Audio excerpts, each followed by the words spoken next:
Muito bem, alunos, tudo bem? Então, aqui, professora Verônica, professora de Geografia. Vamos então para mais uma aula de explicação. Semana 4, a gente está trabalhando então o plano de estudo tutorado do terceiro ano do ensino médio, volume 3, 2021. Vamos seguir então a respeito do espaço agrário, né? Reforma agrária e as lutas sociais no campo. Bem, a reforma agrária, então, é uma reorganização das terras no campo, ou seja, uma distribuição mais justa das terras, né? De forma mais justa. Ela acontece quando grandes porções de terra, até então concentrada na mão de um, né, ou de poucos proprietários, são divididas em pequenas porções e distribuídas a outros donos, até então impossibilitados do acesso à terra.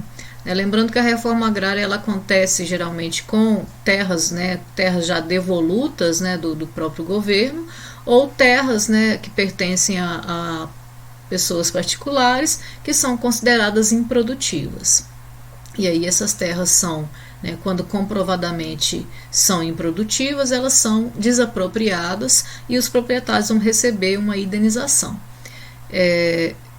E esse processo, muitas vezes, esse processo é um processo muito longo, porque não se consegue comprovar que as terras são improdutivas, porque existe uma série de empecilhos, que acabam favorecendo, acabam dificultando, para as pessoas sem terra, para o movimento sem terra, para os camponeses, mas acabam facilitando para os grandes latifundiários.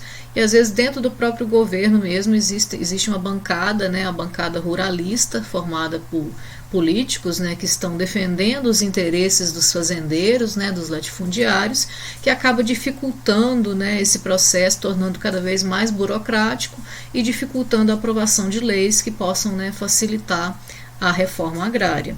Muitas vezes os próprios latifundiários, os próprios políticos são os latifundiários. E aí, às vezes, também tem a questão da desapropriação, onde os proprietários recebem um valor abaixo do mercado, o que vai dificultando, vai colocando toda uma série de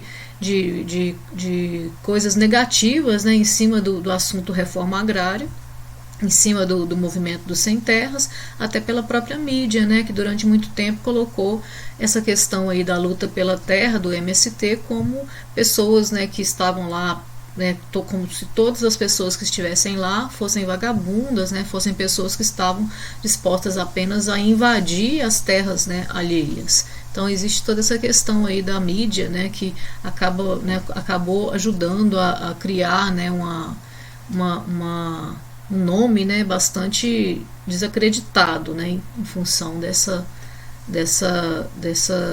ocupações, que eram retratadas o tempo todo, pela mídia dessa forma, não explicando os motivos, as causas, não explicando a origem desse movimento também. Há de se colocar todos os pontos para que as pessoas pudessem compreender, e tirar suas próprias conclusões.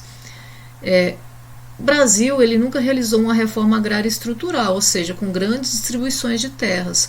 Então, exemplo de países como os Estados Unidos, que no século XIX adotou uma política que favorecia a compra de terras, estimulando as pessoas a comprarem terras mais baratas na parte oeste, para que se ocupasse a parte oeste do país. Isso tudo contribuiu para a divisão das terras.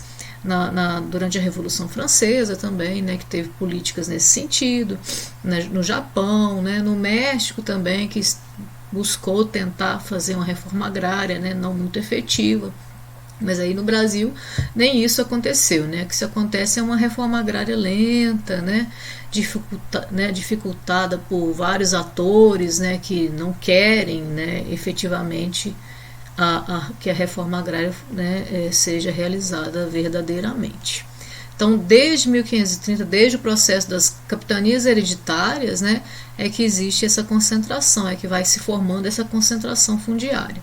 Então, aqui, as capitanias hereditárias, elas eram faixas de terras, uma forma que o governo português criou para tentar controlar a colônia, para tentar governar a colônia.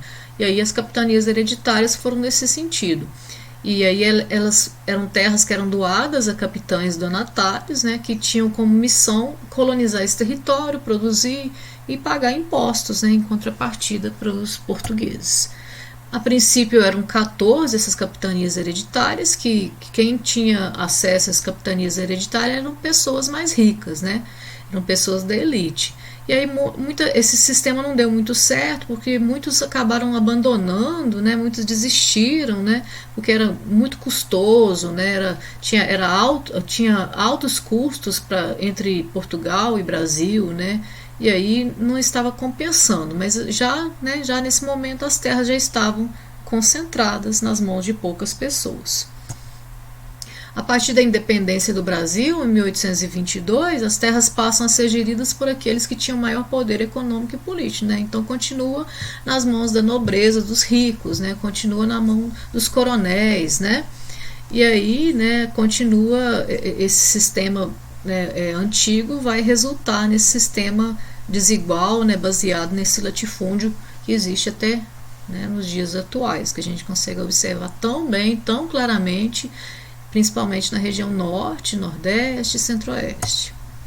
Após 1850, né, foi implantada a chamada Lei de Terras, né? Essa Lei de Terras, ela dizia que só quem poderia ter a terra seria aquela pessoa que tivesse condição de legalizar a terra, de pagar por ela, de fazer a escritura, né?